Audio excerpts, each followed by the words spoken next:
आइए आज हम आपको कहानी सुनाते हैं यू टर्न, जो पूजा व्रत गुप्ता द्वारा लिखी गई है।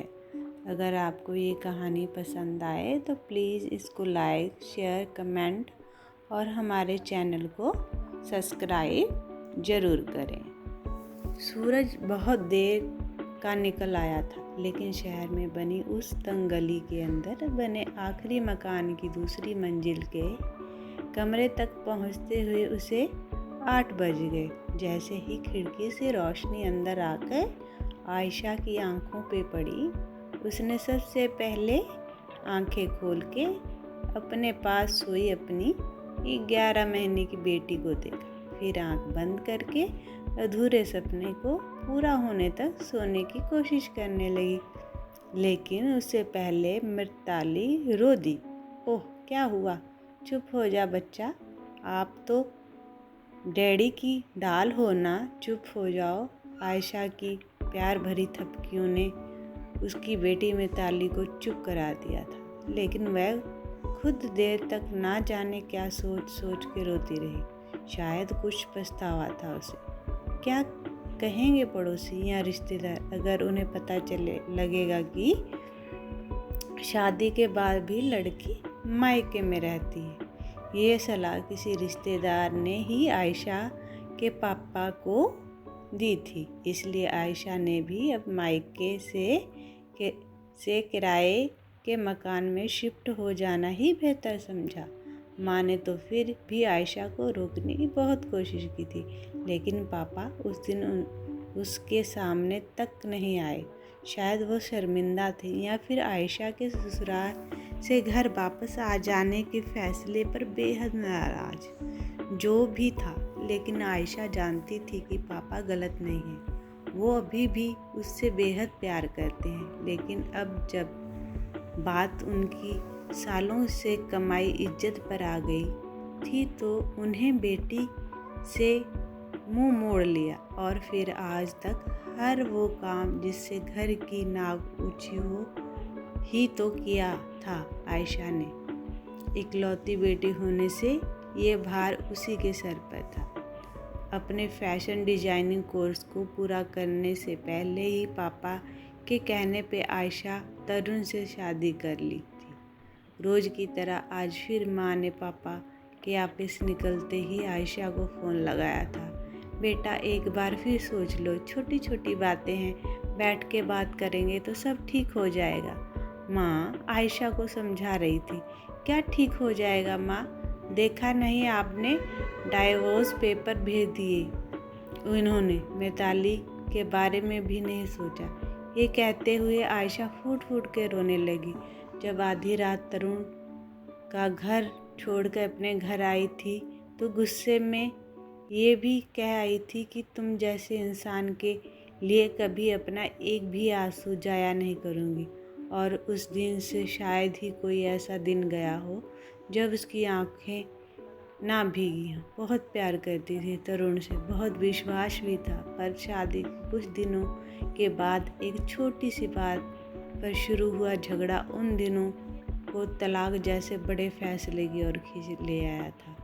उस दिन पहली बार आयशा ने माँ को फ़ोन पे बताया था, माँ तरुण ड्रिंक करते हैं। कल रात पार्टी में दोस्तों के साथ ड्रिंक की और उसके बाद मुझे खूब सुनाया भी। ये बात मिसेज शाश्वत के लिए भी बड़ा चौंकाने वाली थी कि उनका दामाद ड्रिंक करता है, क्योंकि तरुण की माँ के शादी से पहले कहे शब्द उन्हें याद थे। ना जी ना, हमारा बेटा तो 5 सुपारी तक नहीं खाता। अगर मुझे पता होता तुम इस हद तक ड्रिंक करते हो तो तुमसे कभी शादी ना करती। आयशा ने होटल की लिफ्ट से ही तरुण को सुनाना शुरू किया और घर पहुंचकर आधी रात और कई और रातों तक एक लाइन तरुण को कई बार बोली जा चुकी थी। हालांकि अपने बचाव में तरुण हर बार यही कहता, इट्स सो नॉर्मल आयशा, इसमें इतना झगड़ने की बात क्या है? पर तुम्हारा इस तरह सबके सामने हाथ से दाल चावल खाना was not normal at all. हालांकि तलाक लेने का फैसला पति या पत्नी दोनों में से किसी का नहीं था, लेकिन जब दोनों तरफ के रिश्तेदारों ने मामूली सी बातों को नमक मिर्च डाल के एक दूसरे को बताना शुरू किया तो ये मामूली बातें बड़ी बड़ी घटनाएं बनकर सामने आई। फिर दोनों तरफ से आरोप प्रत्यारोप का सिलसिला शुरू हो गया और खाली बैठे रिश्तेदार जल्द ही रिलीज़ होने वाली मूवी के प्रोमो देखने में व्यस्त होने लगे। शाश्वत परिवार की इकलौती बेटी आयशा इस बात पे तूल देती कि अगर मुझे पहले पता होता कि तुम जैसे शराबी आदमी से मेरी शादी हो रही है तो मैं कभी ना करती।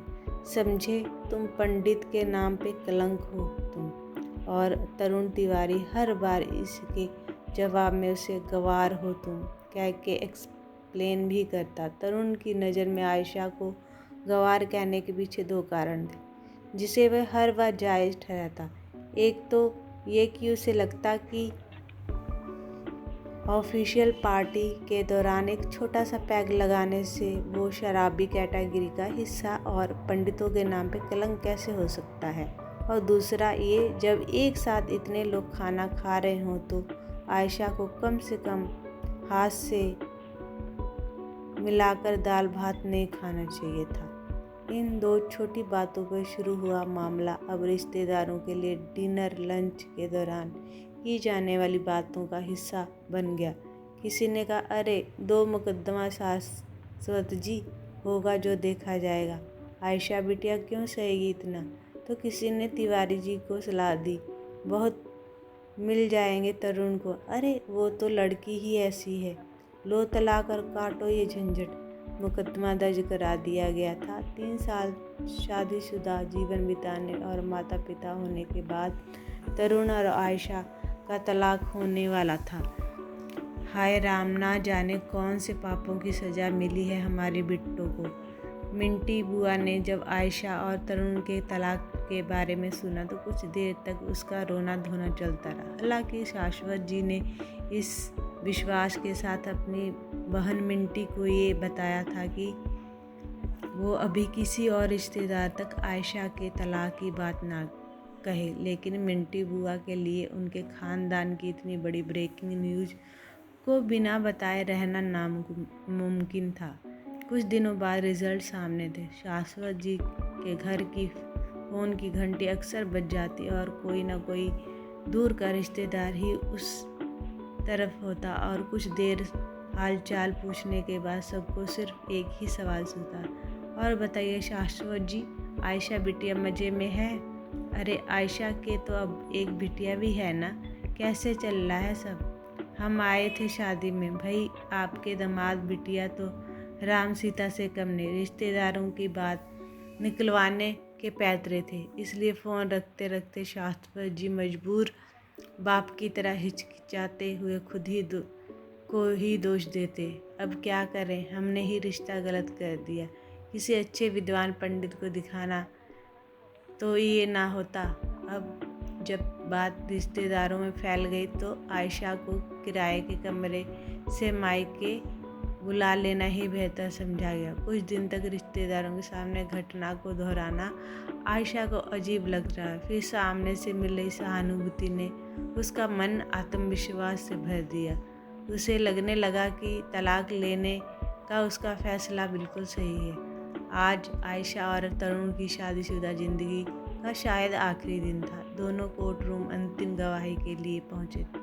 रिश्तेदारों की भीड़ में आयशा चुप खड़ी तो गैलरी के दूसरे कोने में अपने मामा बुआ चाचा के साथ खड़े तरुण की आंखें आयशा के रिश्तेदारों की भीड़ में अपनी बेटी मृताली की तलाश कर रही थी। थोड़ी देर बाद कमरे से निकले एक कर्मचारी ने ये कहते हुए भीड़ को बाहर जाने को कहा कि देखिए, अंदर अभी 2-3 तलाक बाकी हैं, थोड़ा टाइम लगेगा, भीड़ मत बढ़ाइए। यहाँ 2-3 तलाक, कितनी आसानी से उसने तलाकों की संख्या गिनवा दी, जैसे कोई मामूली सा काम हो रहा हो। कितना मुश्किल होता है 7 फेरे ध्यान से सुनने और समझने के बाद उसे छूट पाना। कितना मुश्किल होता है उन यादों को दिल से निकाल फेंक देना जो कभी एक साथ इकट्ठी की गई थी। कितना मुश्किल होता है बच्चों को ये समझाना कि अब उसके मम्मी पापा साथ नहीं रहेंगे। लगता है देर लगेगी, लंच टाइम तक यहाँ रहना पड़ेगा।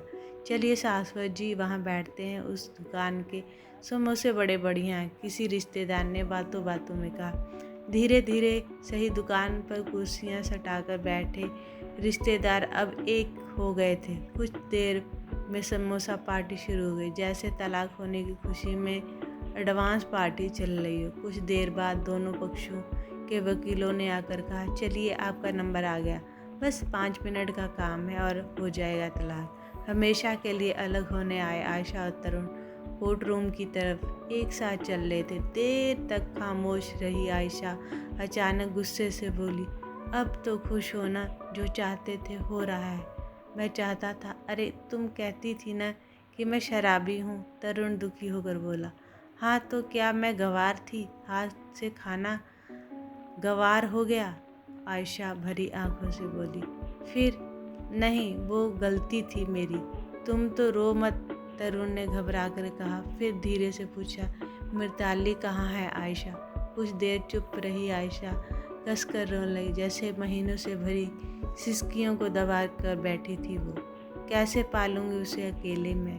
क्या जवाब दूंगी? कभी सोचा है तुमने? डाइवर्स पेपर भेजते हुए इतना भी नहीं सोचा? उसने पूछा। मुझे लगा पेपर देख के तुम घर वापस आ जाओगी आयशा, पर तुमने तलाक के लिए हाँ कैसे कर दी? तरुण ने आयशा के चेहरे से आंसू पोंछते हुए कहा। फिर दोनों अचानक बिल्कुल खामोश हो गए। कोर्ट रूम पास आ गया था, लेकिन दोनों के कदम ठहर गए, जैसे अंदर जाने को कोई तैयार ही ना हो। हालांकि रिश्तेदार दूर से आते पति पत्नी पर नज़र गड़ाए थे। चलो आओ, जल्दी आओ बेटा, तरुण के फूफा जी बोले। आयशा कुछ बात करनी है। तरुण ने बिना देरी किए आयशा का हाथ पकड़ के कहा, मैं प्यार करता हूँ तुमसे, मत जाओ। मैं भी तरुण। आयशा बिना किसी की परवाह किए कस के उसे गले लगाई। दोनों पति पत्नी रोए जा रहे थे, हर गिरते आंसू के साथ गिले शिकवे दूर हो रहे थे। दूर से देखते रिश्तेदार हैरान परेशान थे और तरुण और आयशा की मम्मी पापा मुस्कुरा रहे थे। रिश्ते ने यू टर्न ले लिया था। पति पत्नी कोर्ट रूम नहीं, अपने घर की ओर निकल पड़े थे। इस कहानी को सुनने के लिए आपका बहुत बहुत धन्यवाद।